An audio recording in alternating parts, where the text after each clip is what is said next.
Eleições municipais. Na entrevista de hoje, um cientista político vai falar sobre o perfil do eleitor que vai às urnas no próximo domingo. Eleições na UFOP. Veja as chapas que vão disputar a reitoria da universidade. Encontro de Saberes, evento que reúne universitários de todo o país, encerra inscrições essa semana. Agenda cultural. Confira as opções para o seu fim de semana.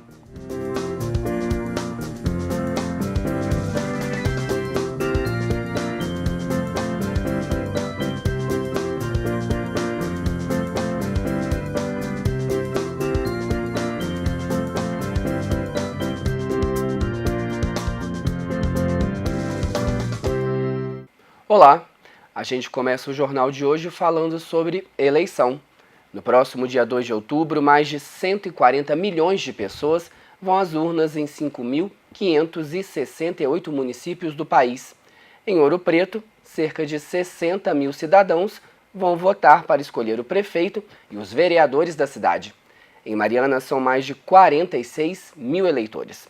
E para falar mais sobre a importância do voto e do perfil dos eleitores que vão às urnas no domingo, eu converso agora com um cientista político, professor adjunto do Departamento de Educação e Tecnologias da UFOP, Antônio Marcelo Jackson. Professor, obrigado pela sua participação aqui no Plano Aberto. É um prazer estar aqui na TV UFOP com você, Vitor. É sempre um prazer. Obrigado, professor. Professor, o senhor acredita que os grandes acontecimentos políticos do país, recessão, Lava Jato, impeachment, eles podem influenciar no voto do eleitor em cada cidade?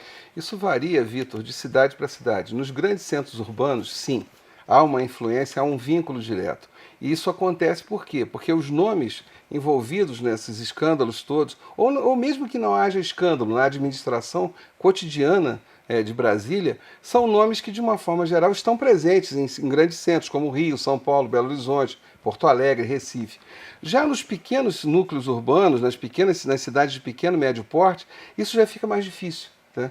Então, quer dizer, quando você me pergunta da influência, eu poderia dizer que na eleição do Rio de Janeiro isso está pesando, na eleição de São Paulo está pesando muito, isso aí é fato, Belo Horizonte provavelmente sim, Ouro Preto e Mariana com certeza não.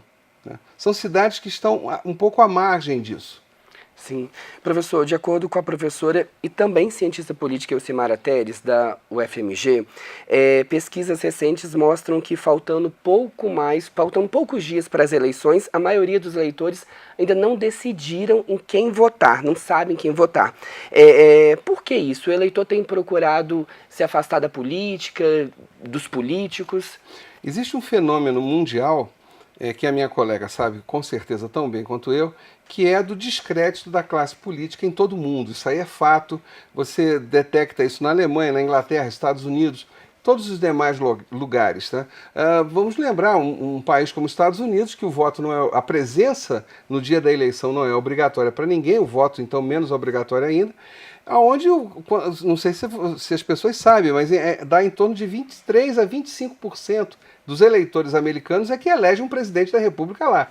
Imagina um índice desse aqui no Brasil, seria um verdadeiro escândalo, né? Mas para eles não, eles lidam com isso naturalmente. Então, em primeiro lugar, a classe política vive em descrédito. Em segundo lugar, há uma tendência natural, então, em países como o Brasil, onde a presença na zona eleitoral é obrigatória, e é importante fazer a diferença. As pessoas falam que o voto é obrigatório. Não, o voto não é obrigatório. O que é obrigatório é você se fazer presente de alguma maneira. Tanto que você pode até faltar no dia e depois justificar. Então, quer dizer, tudo isso é possível, então o voto em si não é obrigatório. Mas, de qualquer maneira, isso fica mais visível num país com esse tipo de modelo, como é o caso aqui do Brasil, aonde a pessoa olha para a classe política, olha para o cardápio, digamos assim, dos políticos, que é um cardápio que é apresentado, e vê, olha, isso não me diz respeito. Né? Então, essa tendência de custar a escolher, também ela é visível. Tanto é verdade que essa ausência de escolha, se você pegar a média histórica das últimas 5, 6 eleições no Brasil, em média, e aí eu já estou falando já no pós-eleição, tá? No momento seguinte, o que se detecta? Há em torno de 20% até 25% em média de votos brancos, nulos e abstenções. Ora, 20% de um eleitorado de mais de 100 milhões de habitantes, nós estamos falando de mais de 20 milhões de pessoas que não votaram. Isso é um índice gigantesco. Sim, então é uma tendência, mas não é uma tendência só do Brasil e não é uma tendência de agora, é isso? Sim, exatamente, exatamente. Sim, sim. Professor, ainda sobre o voto, os eleitores, como que eles escolhem os seus candidatos, os eleitores brasileiros? Ainda há muito eleitor, então, que vai votar e escolhe ali na hora que está diante da urna eletrônica? Vale, Vitor, também uma explicação rápida, e aí é da minha área, da ciência política, que eu tenho a minha formação final, que é o seguinte, são dois momentos distintos. Primeiro, que é o voto em si. Tá? Aí vamos à notícia bombástica, que a ciência política sabe disso desde a década de 1950, quando as primeiras pesquisas foram feitas lá nos Estados Unidos, depois foram reproduzidas em vários lugares do mundo. O eleitor é irracional em qualquer lugar do planeta. Trocando em miúdos e falando num português claro, em qualquer lugar do mundo, o eleitor troca de voto a 1 minuto da eleição, ele escolhe o seu candidato da forma mais alucinada possível, ele vende o voto, ele vende o voto e depois troca o voto na hora, ele até vota por ideologia, por incrível que pareça, até você consegue detectar um ou outro eleitor que é de direita ou de esquerda ou de centro, pouco me importa. Essas características não são típicas só do país, do Brasil. São características do mundo, tá? O que faz... Agora temos uma diferença, sim, e aí é que eu acho que é um ponto grave aqui no Brasil.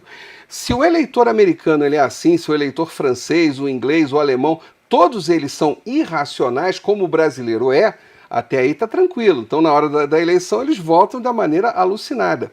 Porém, o francês, o americano, o inglês, o alemão e todos os demais, eles entendem que, passado o processo eleitoral, o sistema deve funcionar. O eleitor brasileiro não. Ele concentra toda a ideia de política na eleição. E aí é um prejuízo nosso, para nós como sociedade e para nós como país. Sim, o eleitor ele pode e deve mandar e-mail, cobrar, ligar, entender que ele precisa fazer isso para que o candidato trabalhe mesmo em prol da cidade, né? Principalmente, aí insisto, depois da eleição. Eu gostaria muito, aí eu falo para as câmeras, tá? Porque é com a pessoa que nos assiste mesmo. Lembre-se de uma frase escrita em 1752 e que continua valendo até hoje, tá? Quem tem o poder tende a abusar dele. Isso está em Montesquieu, no livro do Espírito das Leis, tá? O que quer dizer com isso? Se uma pessoa detém o poder e se nada barra o poder dessa pessoa, essa pessoa será transformada muito rapidamente num tirano. Se o eleitor não interferir depois da eleição, se ele não participar, se ele não cobrar, qualquer prefeito, qualquer vereador, qualquer deputado estadual, federal, governador, senador, presidente, ele se transformará muito rapidamente num tirano. Porque o poder tem essa característica. Então, eleitor, se você não cobrar depois da eleição, eu sinto muito, não dá para dizer que Deus odeia você. É isso que eu digo. Exatamente, fica aí o recado do professor, faltando poucos dias para você ir lá votar, né? Professor, muito obrigado pela sua participação, pelos esclarecimentos aqui no Plano Aberto. Tá, Joia, sempre à vontade, fiquem à vontade sempre que quiserem. Obrigado. E para você que quer participar mais da política na cidade, está disponível aqui na região o aplicativo Meu Porta-Voz Ouro Preto. Por ele é possível denunciar problemas, mas também propor soluções. Mais informações sobre o aplicativo você encontra no facebook.com/meuportavoz. E por falar em eleições, foram homologadas na última terça-feira as chapas que vão concorrer à pesquisa paritária que vai definir o próximo reitor e vice-reitor da Universidade Federal de Ouro Preto. São 4 chapas. Na chapa 1 estão o professor do Departamento de Engenharia de Controle e Automação, Antônio Maria Claria de Gouveia, e a professora Adriana Maria Tonini, do Centro de Educação Aberta e à Distância. Já a chapa 2 é formada pela professora Cláudia Aparecida Marliere de Lima, do Departamento de Nutrição, e pelo professor Hermínio Arias Naline Júnior, do Departamento de Geologia. Os professores Issam Moendo, do Departamento de Geologia, e Deoclésio Alves Chianca Júnior, do Departamento de Ciências Biológicas, formam a chapa 3.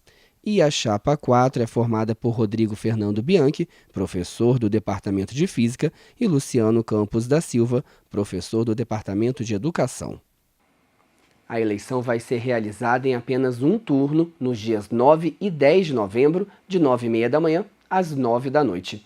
Professores, estudantes e técnico-administrativos poderão votar nos 3 campi da UFOP, Ouro Preto, Mariana e João Monlevade. E o jornalismo da TV UFOP, é claro, vai acompanhar tudo. Já sabe o que vai fazer no fim de semana? A gente tem algumas opções, confira na nossa agenda cultural.